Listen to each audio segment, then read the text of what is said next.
A pleasant morning, everyone. My name is Divine K. Owen Essential, your interviewer for today's video.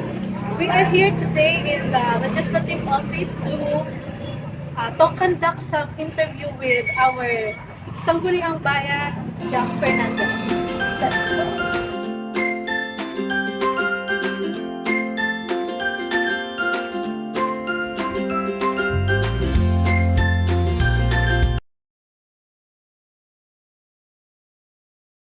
Good day, sir. I am Divine K. Essential together with my team from Bachelor of Arts and Political Science.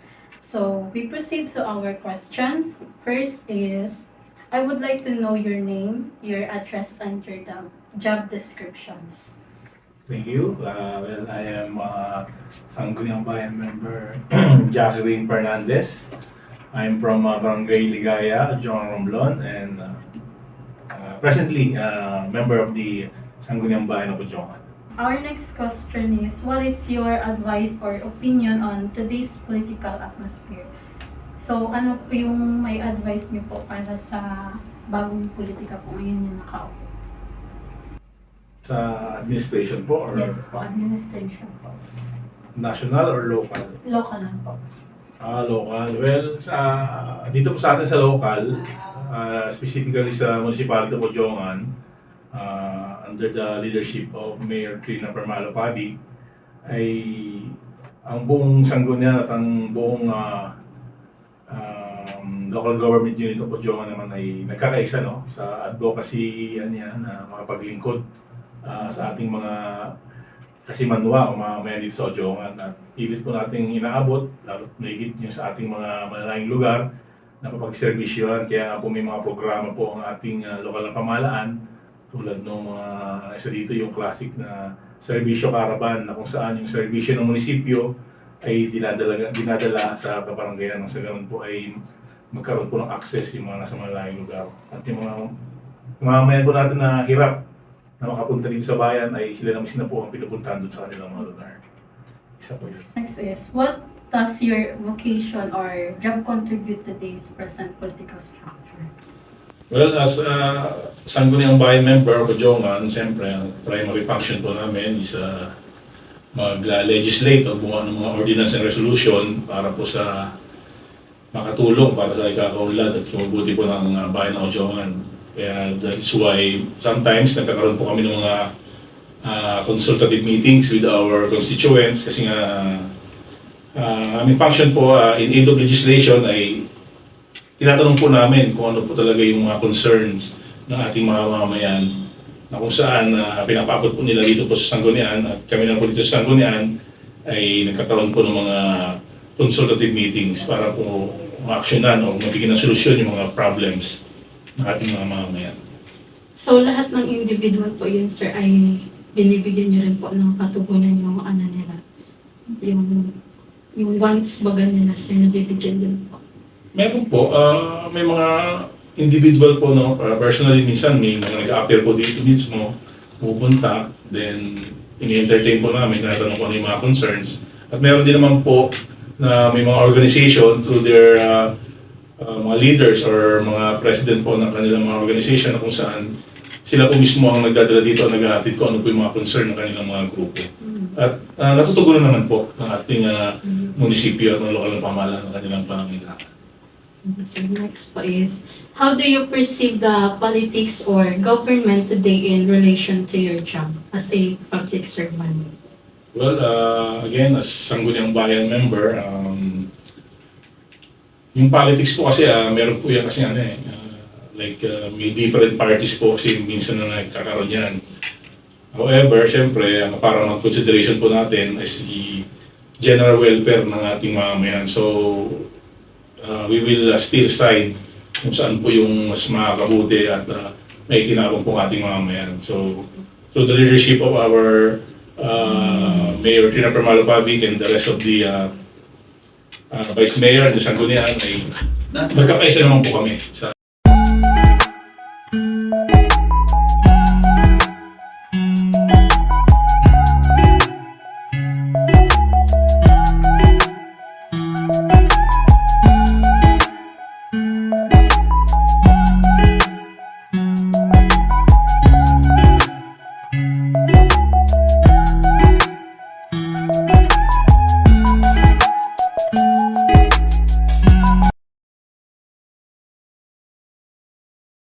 Nandito kami ngayon sa San Lorenzo Ruiz Seminary sa Diocese of Romblon para mag-conduct ng interview sa isang pare natin dito.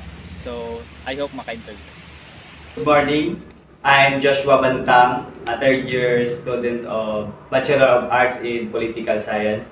And I am here in San Lorenzo Ruiz Seminary, Diocese of Romblon to conduct our interview to Father. Introduce yourself. Okay. Good morning. I'm Father Billy Gregorio of the San Lorenzo Ruiz Seminary as a full-time professor and as a Precalis director. So, ilang years na po kayo sa pagiging pare? I had been in the ministry for the past 24 years and I had been serving this institution for the past 19 years. So, ito po yung una naming tanong pa. What is your advice or opinion on today's political atmosphere? Locally or national? Local. Local, in the province of Romblon only, especially in Ochongan. Well, political leaders of Ochongan are very responsive to the needs of their constituents and has a high integrity level compared to other towns or shall we say provinces for that matter. There is no much political, shall we say, divisionism here in the province. By party, it is dominated by a majority party, and so almost all decisions of the majority are being carried. And well, that's the Philippine politics. Whoever is in the position and whoever is in the majority, their agenda are always being taken. Next question po namin, Father, is what does your vocation or job contribute to today's present political structure balance? Well, I cannot see any direct relationship between my ministry and the political system in the municipality of Ochongar or in the province of Romblon or much more in the country because I don't have much influence in the or no active participation in the political system and governance of the province and even of the municipality because I am in an institution wherein my primary objective is to teach the students to become future ministers, not political leaders. And another question po namin, Father, is how do you perceive the political government today in relation to your job as a priest po? Locally again or the national in relation to the national situation? Yes. Well, there is a close collaboration between the municipal government and the seminary because the seminary contributes in the uplifting of the, especially on the aspect of tourism and in the aspect of moral recovery of the municipality program of government as far as moral recovery is concerned. The seminary is very much aware of the role of the church and we are very supportive of the local government's effort in having this moral recovery aspect, the active collaboration between the church and the state as far as local governments is concerned.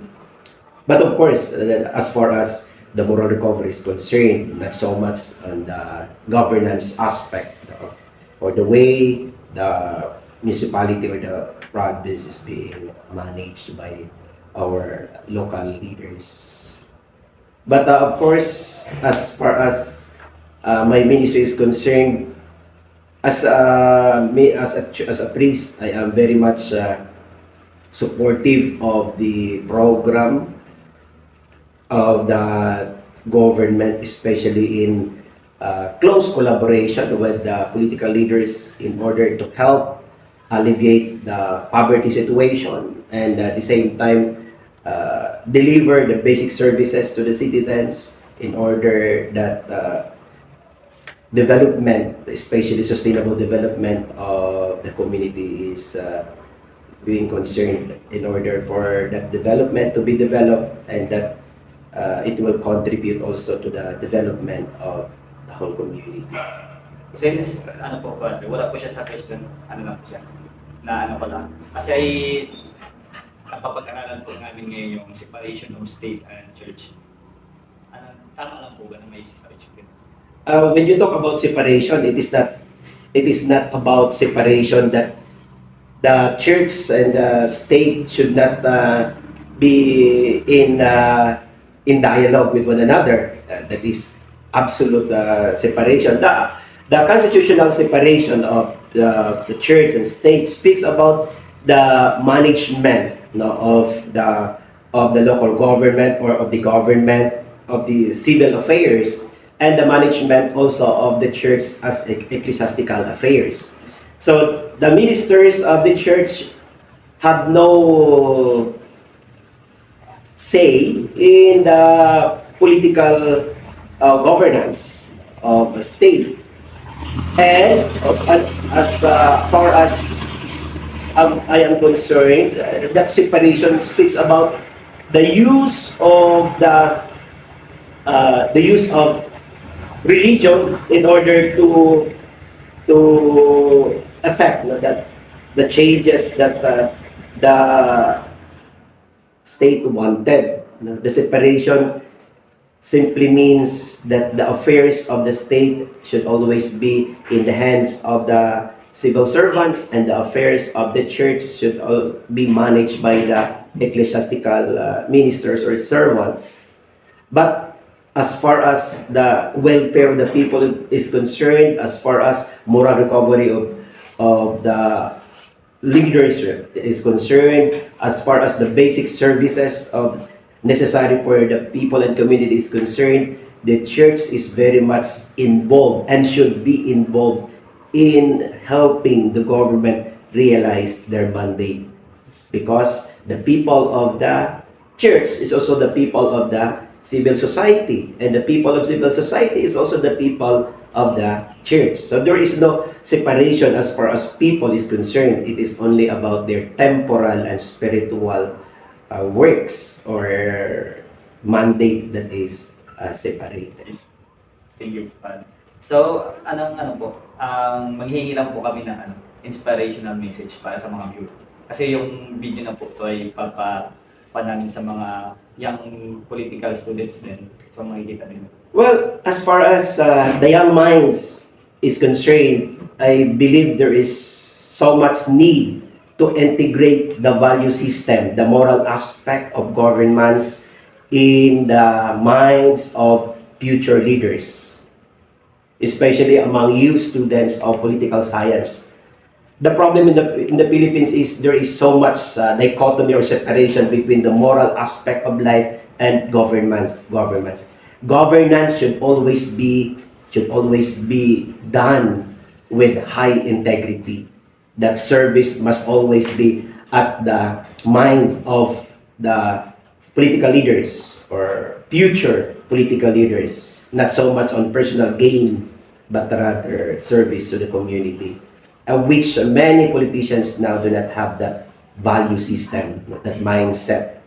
So I believe, no, in the capacity of the young students as future leaders of the society to transform that leadership aspect. That servant leadership should always be integrated, not only leadership but also service, because public service is always public service, not personal service. Thank you. So, yun lang po. And thank you po, Father, sa time mo. And sana ay hindi ka na namin nabala po. Okay lang, welcome. Father, thank you. Sige.